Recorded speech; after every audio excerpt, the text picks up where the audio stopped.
mesdemoiselles, messieurs, chers amis, aujourd'hui nous allons commencer une série de nouvelles émissions, Totonga Congo. C'est une émission qui est destinée à promouvoir les gens qui apportent des innovations dans la société, comment améliorer la vie sociale, comment alléger les difficultés techniques. Par exemple, si quelqu'un connaît des techniques pour élever des porcs, pour que les porcs ne meurent pas, les enfants des porcs ne meurent pas à la mise bas, s'il connaît une technique pour améliorer la viabilité de ces petits-là sans beaucoup de pertes, il peut passer pour exprimer ces histoires. Si quelqu'un connaît par exemple une technique comment diminuer la consommation de la voiture, il peut passer, on peut lui laisser la parole pour parler. Donc, des histoires comme ça. C'est une émission qui est donc destinée à promouvoir les innovations, les recherches, les découvertes à ceux qui n'ont pas la possibilité de s'exprimer autrement. Nous, quant à nous, nous allons axer nos présentations sur l'hypertension artérielle, sur les champs visuels et sur, comment dirais-je,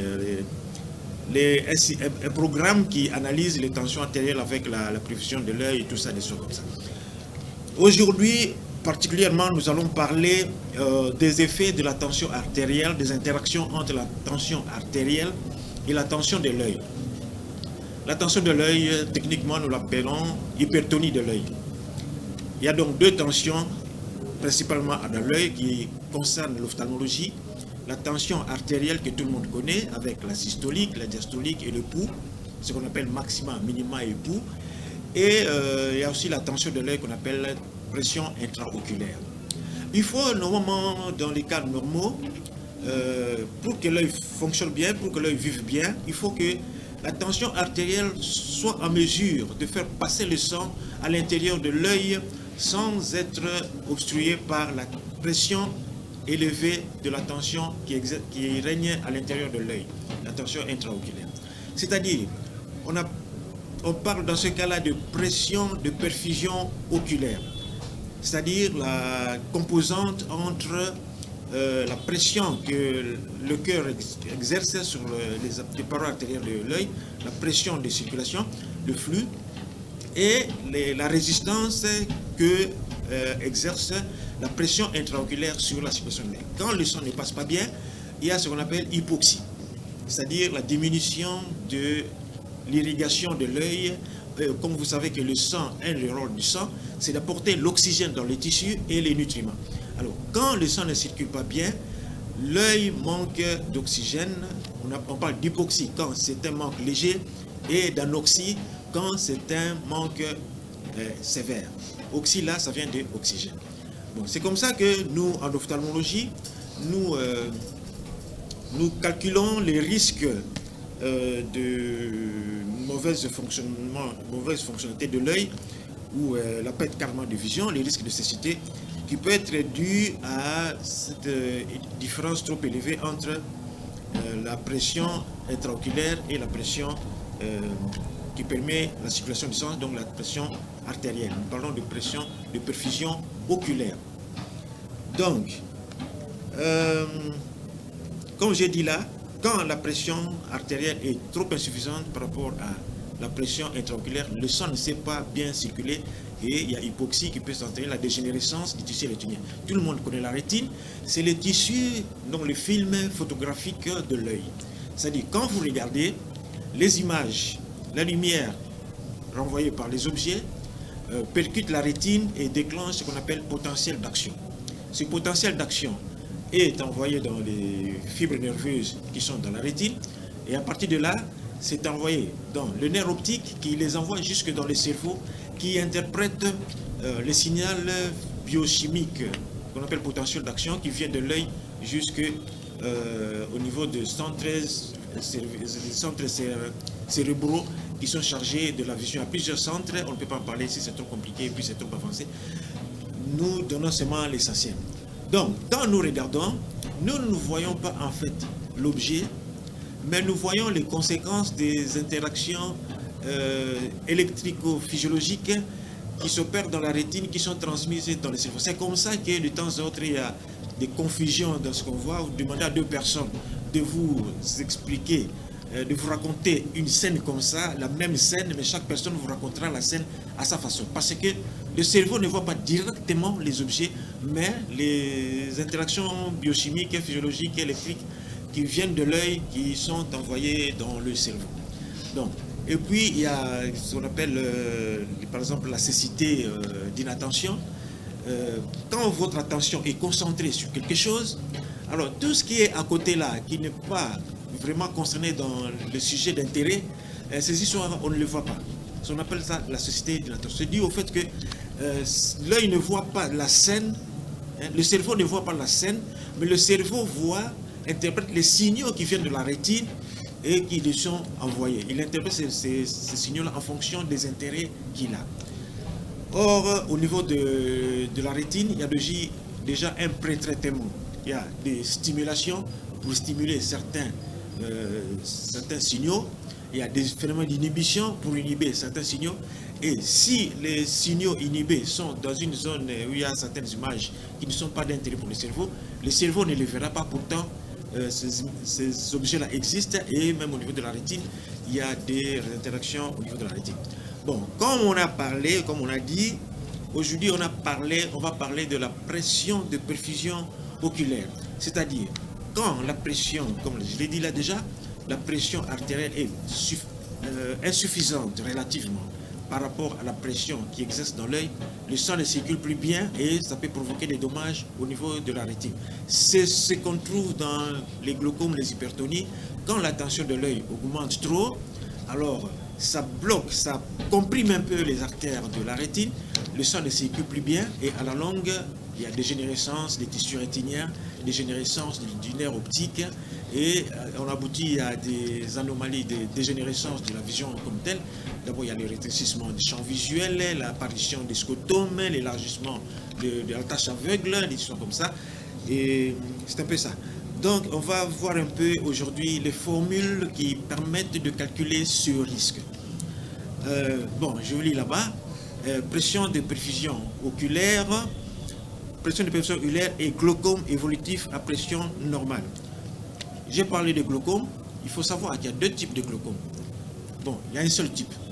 Le glaucome, en fait, ce n'est pas l'hypertonie de l'œil. Souvent, les gens font des confusions. Ils confondent le glaucome avec la tension de l'œil. Nous avons, dans nos expériences, nous avons vu des gens qui avaient des tensions oculaires de 65 mm de mercure. La normale, ça va de 10 à 20 en moyenne. Et il y avait des gens qui avaient des tensions oculaires de 65 mm sans vraiment implication au niveau de la dégénérescence de la vision. Bon, il y a des gens, au contraire, qui présentent les symptômes du glaucome à la tension normale, parfois même infranormale. C'est ce qu'on appelle glaucome évolutif à pression normale. La pression normale est normale la pression de l'œil est normale dans les limites de la normale qui ne peuvent pas augurer une destruction, une altération de la vision, mais ils développent les signes du glaucome, c'est-à-dire altération du champ visuel, des lésions visibles au niveau du nerf optique, et puis l'apparition des scotomes et à la longue, la perte de la vision. La personne devient aveugle. Bon, donc c'est ça. Alors, donc on peut calculer le risque qui est là. Là, on a parlé de glaucome à pression normale.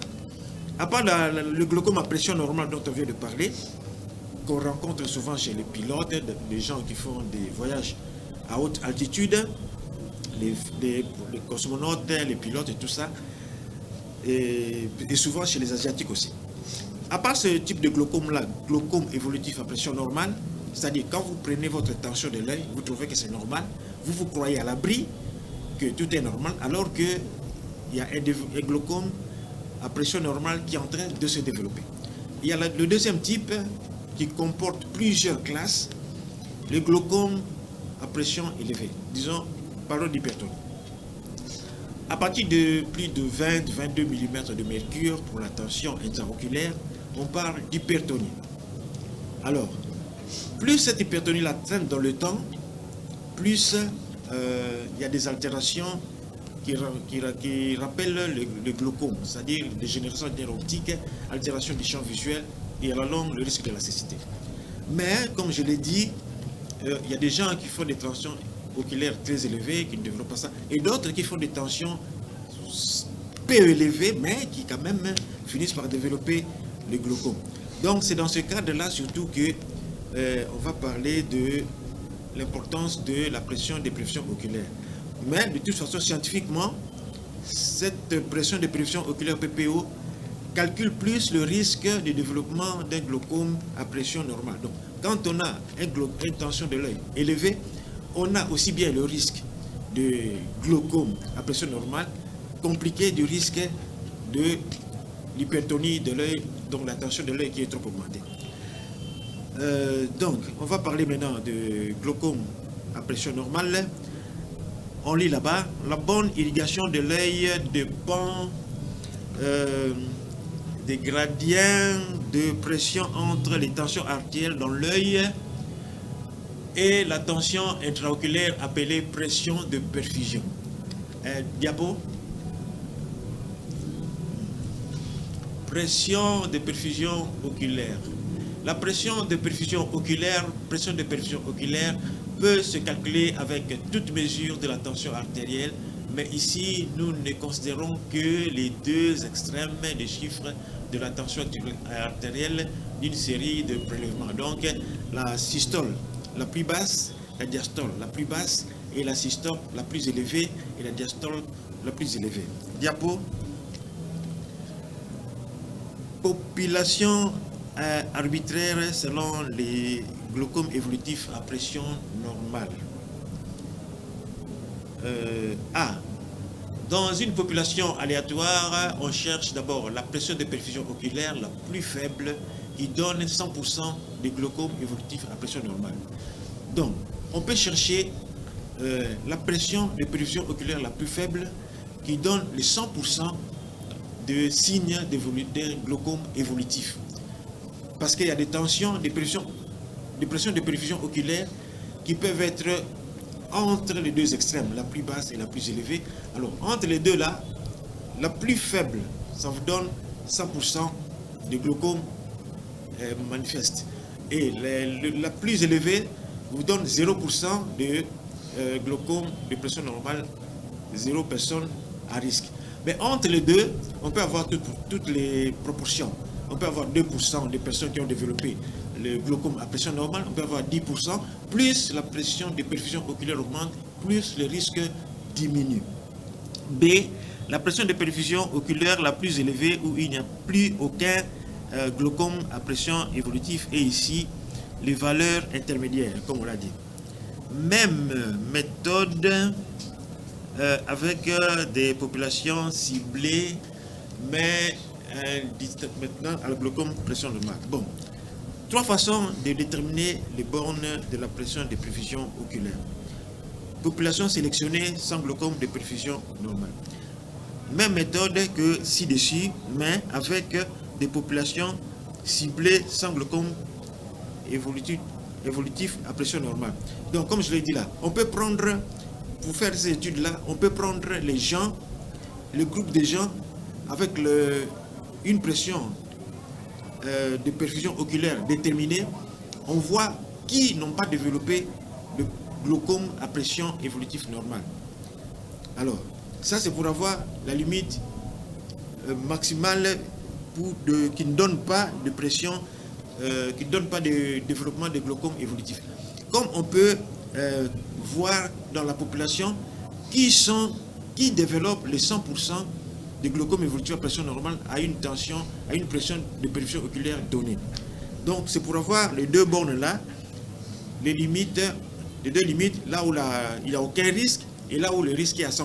Entre les deux, ce sont les valeurs intermédiaires qu'on peut déterminer le pourcentage de risque pour développer les glaucomes évolutifs à pression normale. Dans une population de glaucome évolutif à pression normale, on cherche tout bonnement la pression de perfusion oculaire la plus élevée qui, malgré tout, n'a pas protégé.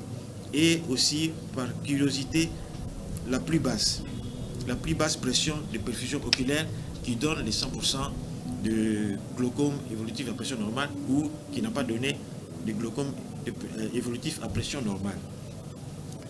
Bon, il faut encore dire ici quelque chose, c'est que tension artérielle, bien sûr, on a vu qu'il faut que ça soit suffisamment élevé, suffisante pour assurer la circulation de sang dans la rétine, pour que la rétine soit nourrie avec les nutriments, les protéines, les glucides, les vitamines et tout ça, mais aussi surtout nourrie avec l'oxygène. Bon. Maintenant, il y a un fait. Plus la tension augmente, la tension artérielle augmente, plus il y a l'irrigation, une meilleure irrigation à l'intérieur de l'œil. Mais ce n'est pas toujours comme ça que les choses se passent. Pourquoi? Parce que quand vous avez, au fur et à mesure, quand la tension artérielle baisse en dessous de la normale, disons l'hypertonie artérielle, dans ces cas-là, le vaisseau artériel diminue, s'affaisse. Hein? On parle de vasoconstriction artérielle des artères de la rétine. Bon, il y a deux faits là qui se conjuguent. Il y a d'abord, la baisse de la pression artérielle elle-même qui fait que l'irrigation ne se fait plus bien. Et deuxièmement, le rétrécissement des vaisseaux qui augmente la résistance à l'écoulement du sang, qui aggrave l'hypotonie artérielle et augmente les risques de mauvaise perfusion de l'œil. Et comme nous avons vu, une des conséquences les plus graves de ce phénomène, c'est le développement du glaucome évolutif à pression normale. La tension de l'œil est normale, mais il y a développement du glaucome évolutif. On parle de glaucome évolutif à pression normale. Quand ce phénomène se voit aussi quand la tension de l'œil augmente trop. À partir d'un certain degré, peut-être 14-15, le vaisseau, au lieu de continuer à se dilater, le vaisseau se rétrécit, donc augmente la résistance à l'écoulement du sang. Et en ce moment-là, la tension artérielle n'est plus un facteur protecteur, ça commence à devenir un facteur de nuisance, un facteur de risque.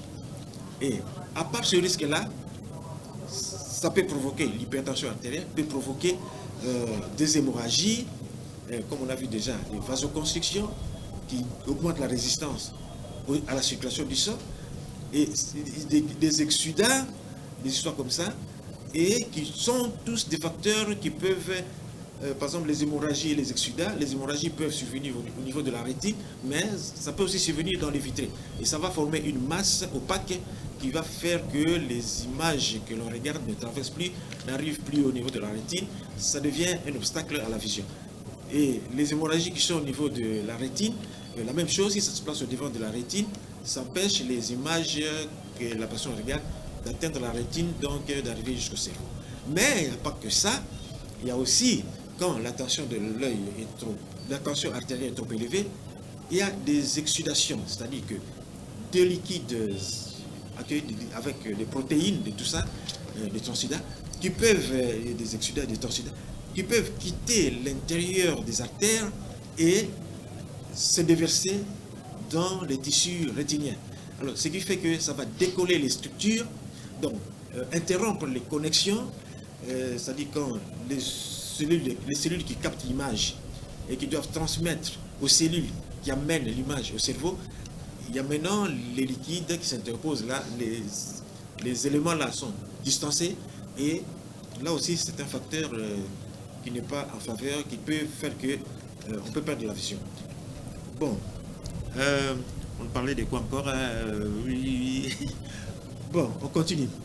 Pression, différentes formules de pression de pression oculaire.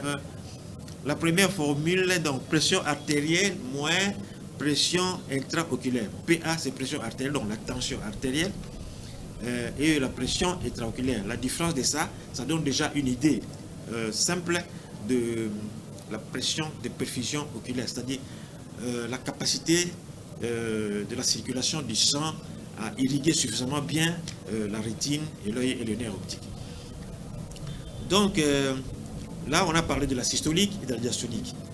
La systolique, c'est la pression artérielle la plus élevée au moment où le cœur se contracte. Et la pression diastolique, c'est la tension la plus faible quand le cœur se dilate. Alors, donc, les deux là nous donnent les deux extrêmes des risques.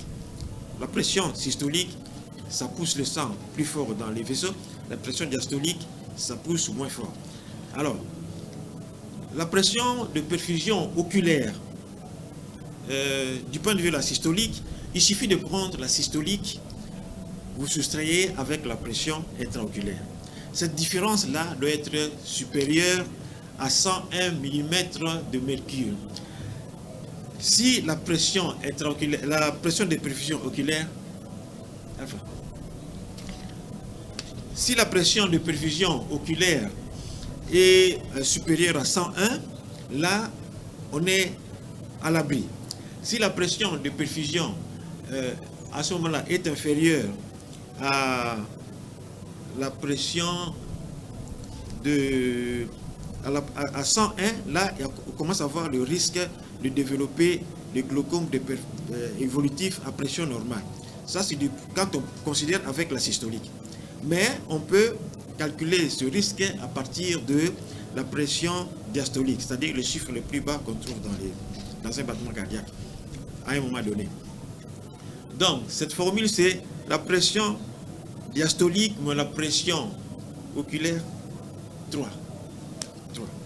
La pression diastolique moins la pression oculaire qui doit être supérieure à 80. Si la valeur de la pression de perfusion oculaire à ce moment-là est supérieure à 80, on est à l'abri. Si la pression à ce moment-là, la pression de perfusion oculaire est inférieure à 3, si la pression de perfusion oculaire est inférieure à 80, là, on peut déjà avoir des signes de développement du glaucome évolutif à pression normale. Et si à ce moment-là, vous avez encore une tension élevée, donc les risques sont combinés, doublés. Maintenant, on passe à la diapo suivante. Différentes formules de la pression oculaire diastolique, c'est la diapositive, disons, la diapositive 22. Différentes formules de la pression des pressions oculaires. On peut calculer aussi en fonction de la PAM. Là, on a calculé en fonction de la systolique, on a calculé en fonction de la diastolique.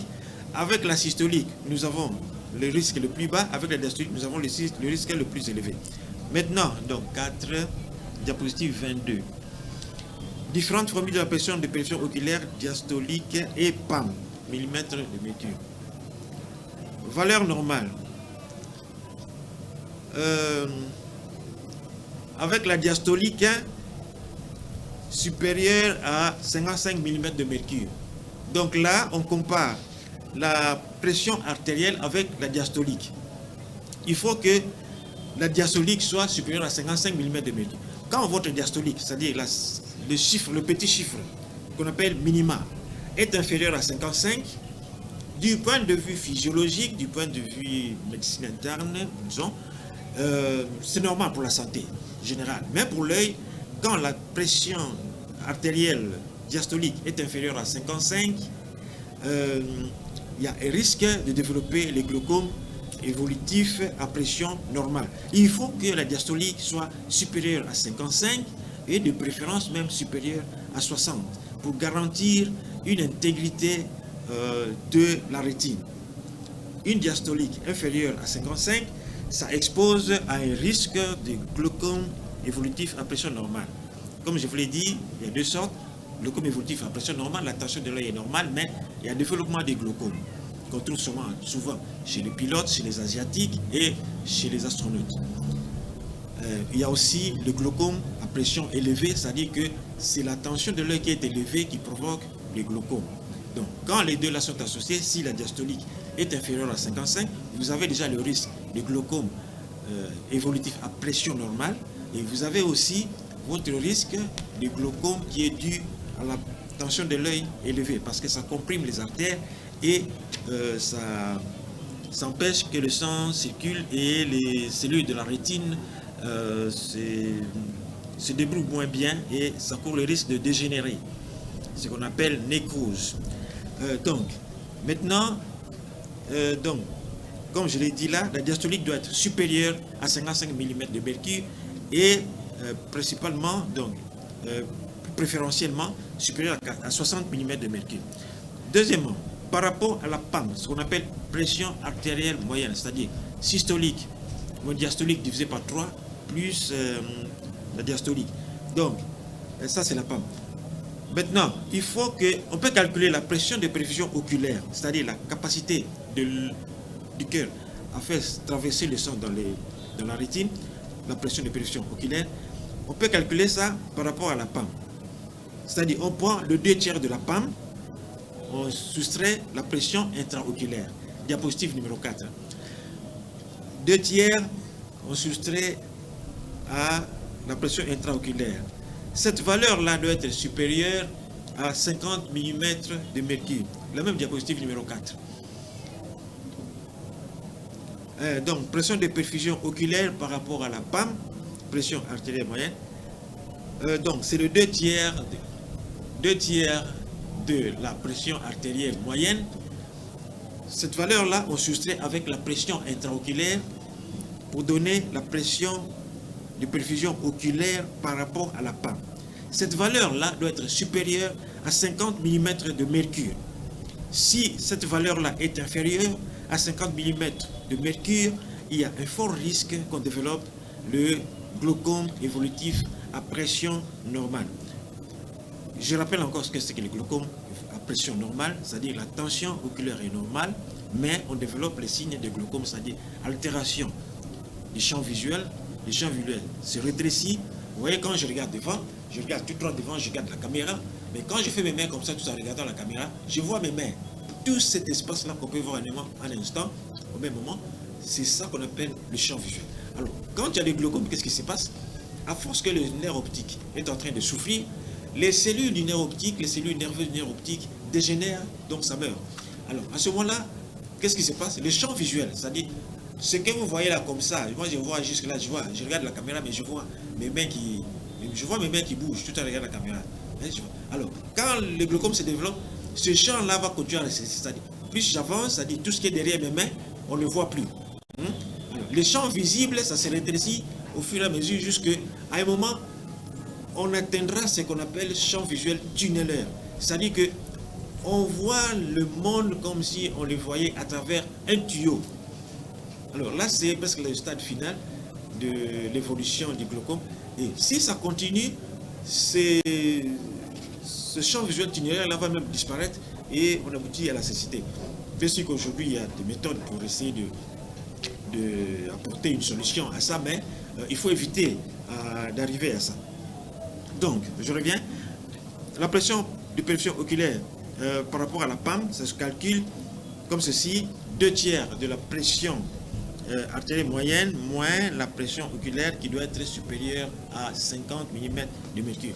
Diapositive. 3 différentes formules de la pression artérielle. Pour la première et la deuxième formule, on avait vu pression artérielle moins la PIO. On a vu et pression artérielle, c'est systolique ou diastolique. On a vu ça déjà. Et maintenant, la première formule, c'est la pression de perfusion oculaire pour la 6 égale systolique moins PIO.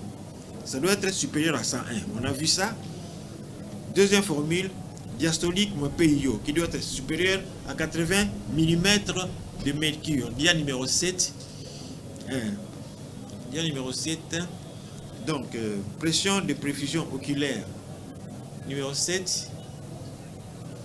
Dia numéro 7. Voilà. La deuxième formule, pression de perfusion oculaire par rapport à la diastolique, c'est diastolique moins PIO qui doit être supérieur à 80. Donc la pression de perfusion oculaire par rapport à la diastolique. Si c'est inférieur à 80, donc il y a un risque élevé de développer le glaucome évolutif à pression normale. On passe à la dia suivante. 3 différentes formules de la pression artérielle. 8 heures. Pour la troisième formule, c'est la valeur de la diastolique qui doit être supérieure à 55. On a vu ça. Dia numéro 9. Pour la quatrième formule, pression de perfusion par rapport à la PAM, 2/3 de la PAM moins la PIO. On a vu ça, qui doit être supérieur à 50. Si c'est inférieur à 50, c'est un risque. Dia suivante, numéro 33. Concrètement, avec les données. le risque de glaucome évolutif à pression normale dans une série de 16 prélèvements de la tension oculaire. Nous avons les 16 prélèvements là. Diapositive numéro suivante. La diapositive suivante, oui, c'est ça. Donc, nous avons une série de perfusions sur la même personne. 16 prélèvements on a pour avoir la systolique la plus élevée, la systolique la plus basse, la diastolique la plus élevée, la diastolique la plus basse. Nous avons par exemple le premier prélèvement, systolique 137, diastolique 97, et puis le pouls à 89. Pour le dernier prélèvement, systolique à 127, diastolique à 82 et le pouls à 79.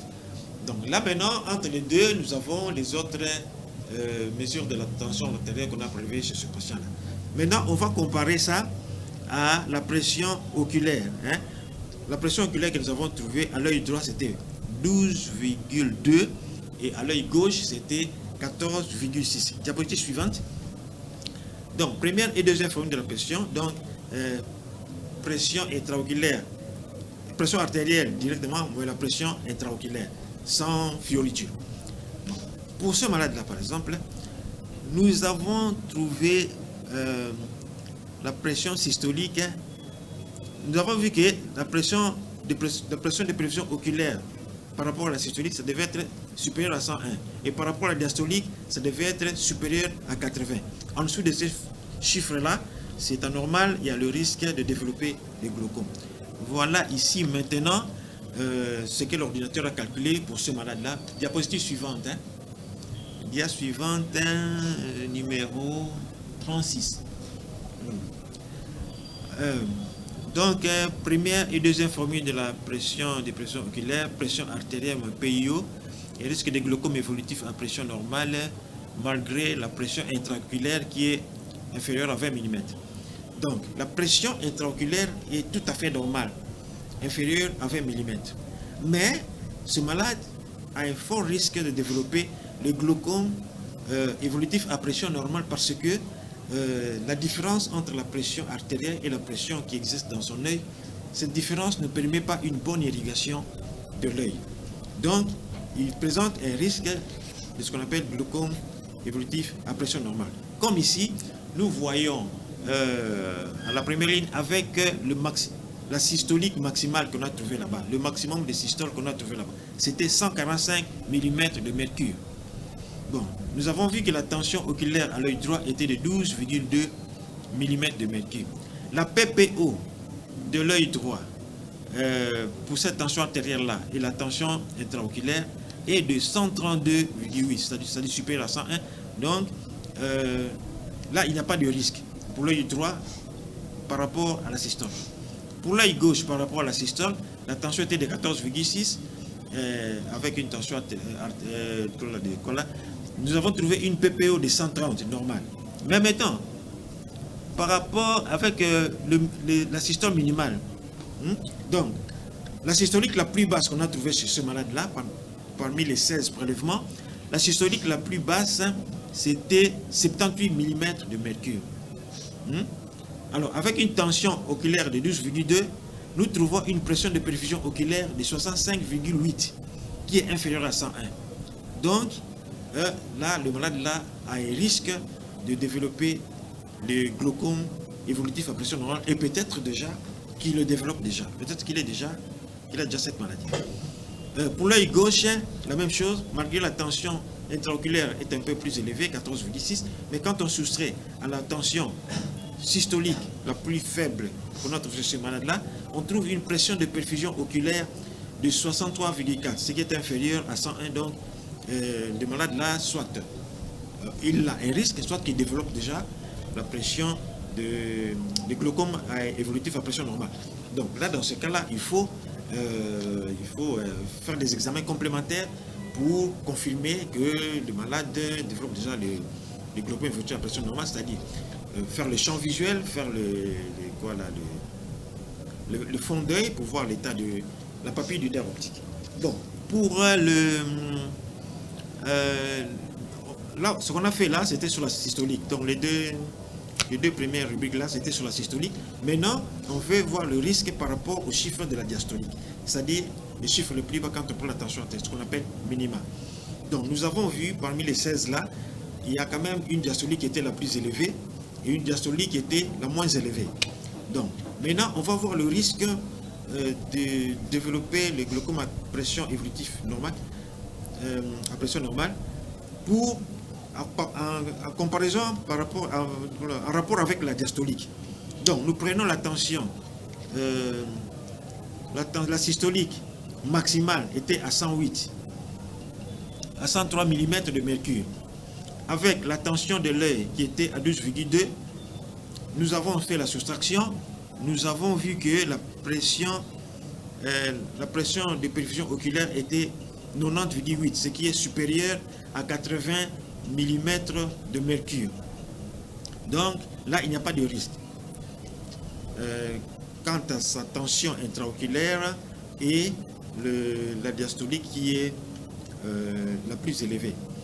Bon, pour l'œil gauche, la tension de l'œil était 14,6 et la pression de perfusion oculaire, c'est-à-dire la tension artérielle, mais la tension de l'œil pour l'œil gauche, si on prend la diastolique la plus élevée, cette différence était de 88,4, ce qui est supérieur à 80, donc pas de risque de glaucome évolutif à pression normale.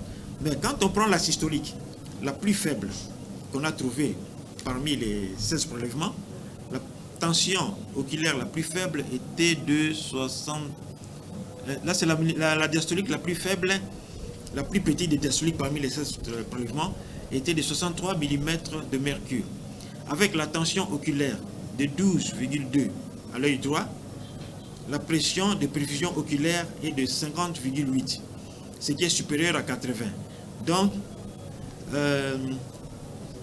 là, c'est moins de 80, donc il y a un risque de développer le glaucome à pression évolutive, peut-être qu'il a déjà ça. Et puis, pour l'œil gauche, la pression de perfusion oculaire est de 48,4, inférieure à 80, donc il y a aussi un risque de développer le glaucome évolutif à pression normale. Donc, ce malade a soit un risque de développer le glaucome évolutif à pression normale, soit qu'il est déjà glaucomateux. Bon, il est déjà temps. Nous devons arrêter. Nous rappelons que ceux qui ont leur sujet à présenter, ils peuvent nous contacter. Le numéro est là.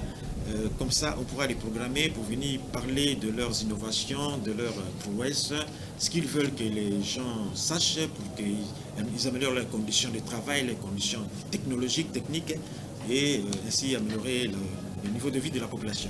Parce qu'améliorer le niveau de vie de la population, c'est pas seulement faire la politique, c'est pas seulement faire ceci. On peut aussi, par son travail, par ses apports personnels, on peut améliorer la santé, le bien-être de la population et tout ça. Nous avons fini la prochaine émission. Nous allons peut-être parler, comme nous avons dit là, nous allons parler des champs visuels, nous allons parler de la tension artérielle et nous allons parler des strabismes aussi. Hein, au fur et à mesure, à chaque émission, on va parler d'un sujet. Pour aujourd'hui, c'est terminé. Nous vous remercions d'avoir suivi, d'avoir été attentifs et nous vous invitons à être nombreux à la prochaine émission et de préparer vos questions parce que normalement, c'est une rubrique qui est présentée sous forme de forum. C'est-à-dire que quand le présentateur parle, il faut qu'il y ait des questions, des demandes de précision qui doivent suivre aussi pour que les gens comprennent mieux. Je vous remercie beaucoup.